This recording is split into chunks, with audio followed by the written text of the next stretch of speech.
Okay, day 10. Here we go. Hello and welcome to day 10.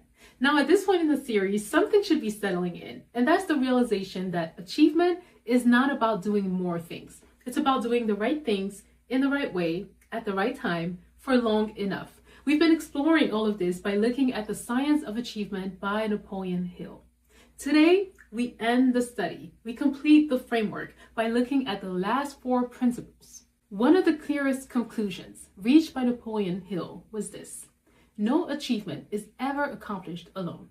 Everyone operates inside a mental alliance, either chosen intentionally or chosen by default. Napoleon Hill calls this the mastermind. I don't know if the concept of a mental alliance is new to you, but it was new to me before I did this study. See, a mental alliance is simply one or two minds working together towards the same definite objective. It's not about proximity to people. It's about having a shared direction, going in the same direction. And Napoleon Hill emphasizes that a mental alliance only works when there are mutual benefits. At its core, this teaches us that success is achieved through cooperation and not isolation. Napoleon Hill believes that individuals succeed faster by contributing to the success of others, by creating trust, shared growth, and synergies. In his study, he explains that harmonious groups that work with complementary skills multiply power. This is where ideas sharpen, confidence is strengthened, and resources expand. And this is why alignment matters. Now, the Bible says it is not good for men to be alone. And I agree with that. And I know there's a comma and it talks about the helper being created. But I think in this context, I would say it is not good for men to be alone, comma, so long as they associate with the right people and put themselves in the right environment. Otherwise, you might as well be alone.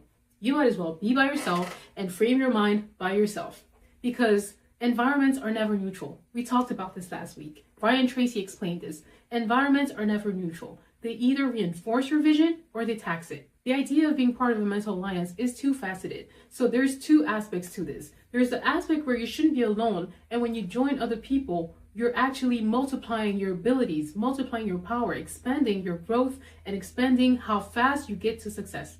And then there's the aspect where being together, you become a unit that is hard to break, and you become a unit that is able to attack problems more effectively and with more power. That's why we talk about power being multiplied. It is not about an addition, it's about a multiplication. And the Bible also talks about this. It says that 1 can chase 1,000. 2 can put 10,000 to flight. It doesn't say 1 can chase 1,000 and then 2 can chase 2,000. It says 2 can put 10,000 to flight. So there's a multiplication there. It's exponential. So when you put yourself in a mental alliance, you're not just adding each other's individual efforts together. It's creating a synergy that multiplies your power and your ability, and it creates traction for you to move faster and get to your success and get to your finish line. So that's why having a mental alliance is critical. You cannot reach success by yourself. You will not get there on your own. You will need people. So all of this reinforces what we studied last week, what we talked about with Brian Tracy's work, the fact that relationships and environments are never neutral. If you are in a toxic relationship and in draining environments, it will impact your vision, it will shape your character, it will change your discipline, and it will impact how fast you get to your goals. See, your relationships, your mental environment, they either drain you or they energize you. They don't do both. They do one or the other. So your environment becomes your mental alliance. And if you're not selective about who you add to your mental alliance, then you're not sure that you actually have complementary skills that you can work towards a goal. Bottom line is you have to assess where you stand with your mental alliance. Your environment is your mental alliance. It's simply the people and the environments that you put yourself in. It's simply the relationships that you've kept, because those things influence you. So in assessing that, there are key things you need to look out for. Do you have a shared direction? Are you working towards the same type of goals or working in the same direction? Do you have mutual benefits? Are you and the person you're in this mental alliance with benefiting from being a part of it? Because otherwise that means you're being used or you're using somebody else. It's one or the other. You want to make sure that there is a mutual benefit to being a part of that alliance. Another thing to look out for is, are you working in harmony? Are you working in harmony, or does it feel like it's a struggle?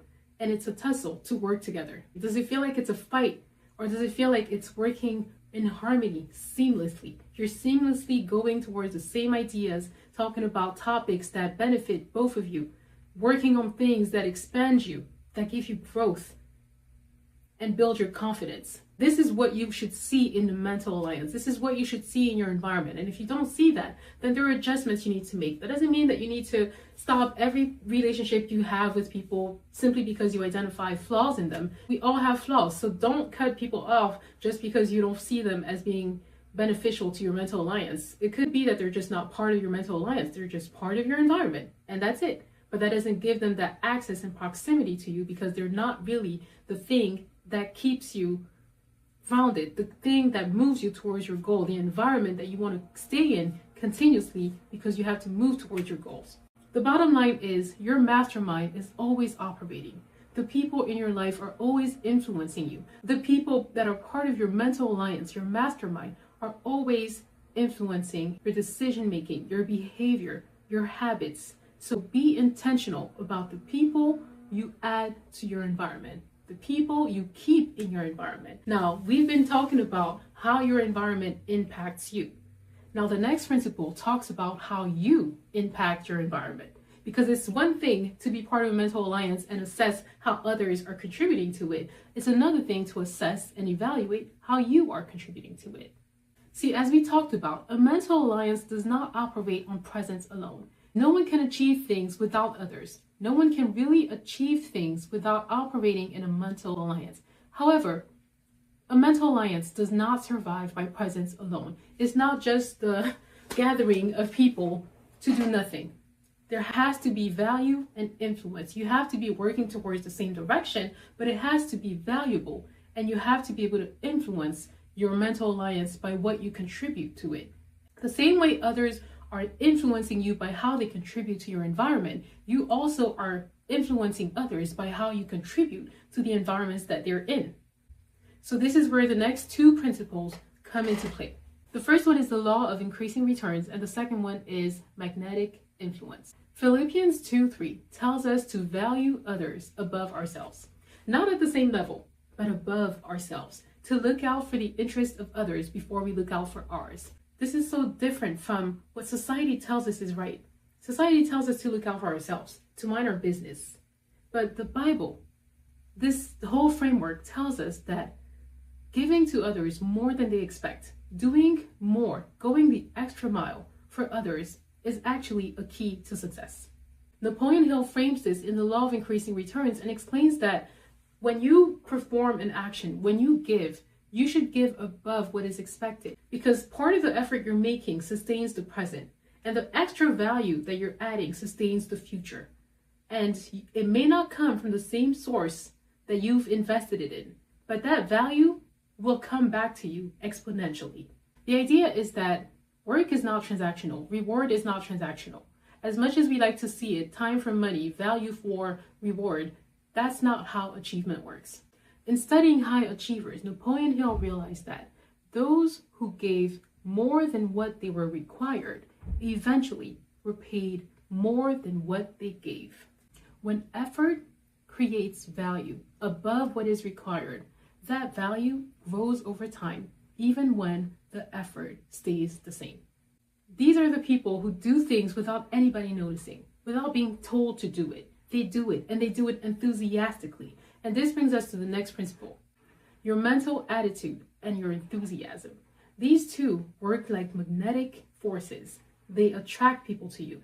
They determine who is drawn to you, who likes you, who keeps you in the room when decisions are made. Enthusiasm, as Napoleon Hill defines it, is conviction expressed consistently. See, people respond to enthusiasm.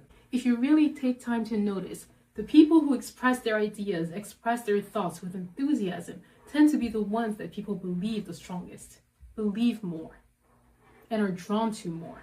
See, your personality and your presence are assets. They're the ways that you show up in the world, the way that you say, I am here, this is me, and no one else can be me. The way you listen to others, the way you respond, how you treat others, all of these things either draw people to you or draw them away from you. Empathy respect, adaptability, genuine interest, and love for others. These strengthen your influence, a positive and grounded demeanor. You know who you are, you know what you have to give, and you want to give it to others with enthusiasm. And finally, the last principle, creative vision and concentration. Napoleon Hill defines imagination as the workshop of the mind. It's the place where plans, solutions, and breakthroughs are formed. He identifies two forms of imagination: synthetic imagination and creative imagination. Synthetic imagination is the ability to take what already exists, your experiences, your knowledge, your influences, your ideas, your memories, and combine all of that into a new identity. This is how vision begins to form. You gather pieces of your life and your mind assembles it into a future identity, a future direction, a life not yet visible, but already taking shape internally. Now, creative imagination goes deeper. It doesn't just take what already exists. It is a source of intuition, inspiration, divine insights. It's where new ideas arrive. Synthetic imagination builds the picture, and creative imagination extends the possibility. It's about having vision, and it's no coincidence that the Bible says to write the vision and to make it plain, so that you may run with it, because you run towards the possibility of what could actually be. Vision that is written becomes vision that can guide. Vision that is clear becomes vision that can govern your choices. And this is where concentration is important. Concentration is the discipline to hold your attention on that vision long enough for your behavior to start changing. It allows your mind to reorganize itself, for your habits to begin to align, and for your standards to rise. This is how the whole system becomes directed. Synthetic imagination forms the vision, creative imagination enlarges the vision, and then concentration anchors the vision into daily life. Together, they create alignment. Because what holds your attention consistently shapes who you become. And self-mastery begins when you choose your focus deliberately and return to it every single day. So this is where we end this video. And this also takes us to the next phase. We will now start talking about goals. We have gotten to this point. We've gotten to the point where we understand what shapes our goals, what reinforces our goals, what's important to keep in mind as we define these goals, set them, start working on them so that we can reach them. This is where we're at. I am excited to be here. I know it's been a lot of teaching moments.